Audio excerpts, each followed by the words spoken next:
Il y a des élections dans quelques semaines. Quelles sont-elles? Les élections législatives. Bien entendu des législatives. Quel est le rôle du député? Alors, c'est d'abord le représentant de la nation. Il vote et il propose des lois. Il contrôle l'action du gouvernement. Il fait remonter les demandes des habitants et sa propre expérience de terrain. Son rôle est important puisqu'en cas de désaccord avec le Sénat, c'est l'Assemblée qui a le dernier mot.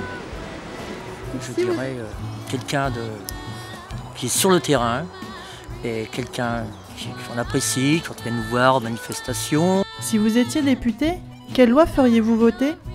J'ai assisté à plusieurs soirées débats avec Olivier Jardet sur différents thèmes et chaque fois il y a des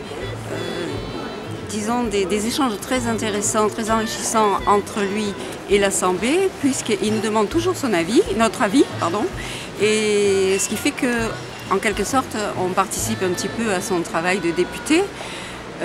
Aussi, en priorité, je voterai pour les lois sur la bioéthique, la fin de vie, la protection de la personne et un sujet qui me tient particulièrement à cœur, c'est l'enfance maltraitée dans le cadre de la protection de l'enfance. Et aussi la parité homme-femme dans le traitement des salaires et tout ça. Alors moi, si je serais député, écoutez, je vais vous dire une chose, en tant qu'ouvrier, je reviendrai sur les travaux dits pénibles. Et là, je reverrai un amendement et je remettrai à l'ordre du jour la retraite à 60 ans pour les gens qui travaillent dans la pénibilité. Je crois que tout compte fait, à partir d'un certain âge, on a besoin d'avoir, je dirais, un peu plus de repos et s'occuper d'autre chose, comme là dans les associations. Et à vrai dire, je crois qu'il serait bon de pouvoir essayer de diminuer le taux de chômage en créant des emplois dans les associations. Et ça permettrait à des jeunes de s'insérer dans la vie professionnelle et de leur trouver une voie. Sur quels critères élisez-vous votre député? Ses compétences d'abord, ses convictions, sa proximité, sa disponibilité. Ah, moi, c'est sur sa ponctualité, son sourire. Pensez-vous qu'Olivier Jardet soit un bon député? Bien sûr, c'est un très bon député. Non, il n'y a pas de souci. Oui, j'en suis convaincue. Et pour plusieurs raisons. D'abord, je pense qu'ici, à Amiens, c'est l'élu qui est le plus présent sur le terrain. Et à l'Assemblée nationale, c'est un des plus présents aussi et des plus actifs, ce qui est important. Vous me direz, il représente quand même la plus grande partie des habitants d'Amiens Métropole à l'Assemblée. Donc ça, c'est la première raison. Ensuite, on sait que le rôle du député est d'assister à des manifestations officielles et de recevoir ses concitoyens dans ses permanences. Mais lui, il est, je l'ai dit, beaucoup sur le terrain. On le voit dans les associations, les réunions, les comités de quartier, les raideries, les fêtes. Et il met toujours tout enfin, disons qu'il cherche toujours des solutions pour aider les gens qui viennent le voir. Et il intervient auprès des administrations. Puis il fait remonter après toutes ses préoccupations au niveau de l'Assemblée pour pouvoir faire progresser la législation et améliorer l'application. Je sais aussi qu'il est très attaché à la région et à sa ville. Et ses préoccupations vont aussi en matière de développement économique sur le plan local, la santé bien sûr, la culture, les transports. Que pensez-vous de l'intervention d'Olivier Jardet sur l'obésité infantile? Je pense qu'Olivier a eu tout à fait raison, parce que ça joue quand même sur la santé des enfants et ça entre dans l'éducation.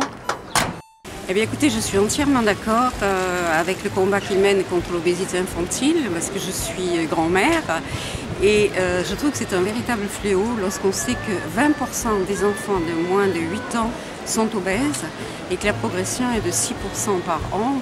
En plus, cette obésité, elle ne touche pas les couches de la société d'une manière égale, puisque ce sont les enfants des classes, des familles défavorisées en fait, qui ont un quart. En fait, c'est dans ces classes-là que l'on trouve un quart des enfants obèses, alors qu'il n'y a qu'un dixième dans les classes de cadre supérieur.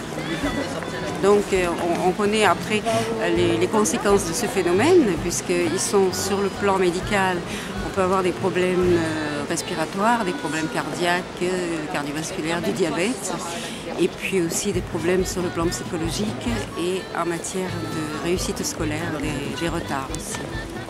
Olivier Jardet a participé à l'élaboration de la loi allocation journalière d'accompagnement d'une personne en fin de vie.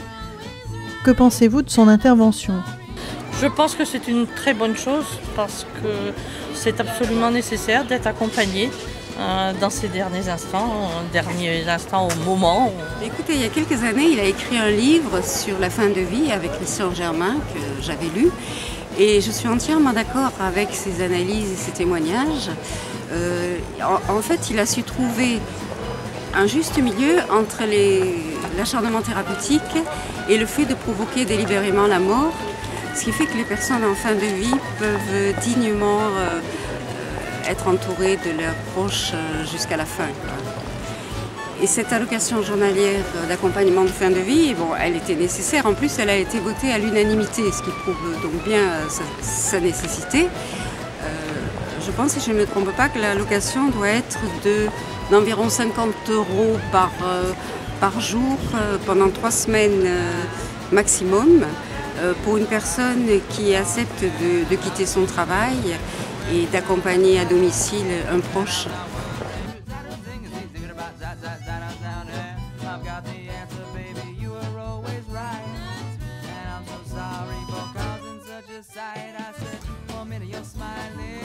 You're in a ray.